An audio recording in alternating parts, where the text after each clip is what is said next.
নমস্কাৰ সকলোকে জ্ঞান একাডেমি চেনেলটোলৈ পুনৰ স্বাগতম কৰিছোঁ। মেথছ টিচাৰ পোষ্ট ওলাইছে, হয় আপোনালোকৰ ঠিকেই শুনিছে। অসম গভৰ্ণমেণ্টৰ ফালৰ পৰা এটা নতুন আপডেট আহিছে যে এক্সট্ৰাকে মেথছ টিচাৰৰ ভেকেঞ্চি দিয়া হ'ব আৰু যিসকল কেণ্ডিডেট ইয়াৰ কাৰণে উপযোগী হ'ব, কি কি কোৱালিফিকেশ্যন লাগিব সেই সম্পৰ্কে জনাই দিম।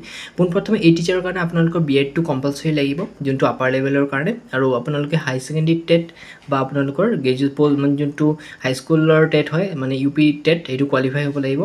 লগতে আপোনালোকৰ MSc থাকিব লাগিব। সাধাৰণতে মেথছ ছাবজেক্টটো MSc ক্ষেত্ৰতে হয়, কিন্তু আৰ্টছৰ বেকগ্ৰাউণ্ডৰ ফালৰ পৰা কিছুমান কেণ্ডিডেট মেথছ লোৱা থাকে, সেইকাৰণে MA বুলি লিখি ৰাখিছোঁ।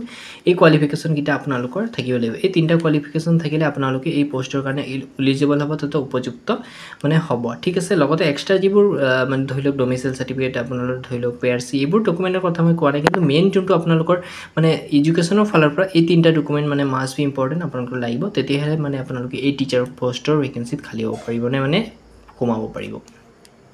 আৰু এটা কথা কৈ দিব বিচাৰিছোঁ, এই যোনটো টিচাৰ ভেকেঞ্চিত পষ্টিং যোনটো লেভেলটো বহুত কম, মানে আপোনালোকৰ ইয়াত কম্পিটিশ্যন লেভেলটো একদম কম বন্ধুসকল। গতিকে আপোনালোকৰ মানে জাষ্ট আপোনালোকৰ BEdটো কৰা হ'লে আৰু টেট কোৱালিফাই হ'লে ডাইৰেক্টলি মেথছ টিচাৰৰ পষ্ট ডাইৰেক্টলি পাই যাব, কোনো প্ৰব্লেমেই নাই। এই টিচাৰৰ ভেকেঞ্চি দিয়াটো মানে ভেকেঞ্চি অনুসাৰে কেণ্ডিডেট কম আছে, গতিকে আপোনালোকৰ কম পাৰ্চেণ্টেজ থাকিলেও আপোনালোকৰ ডাইৰেক্টলি মানে পাই যাব।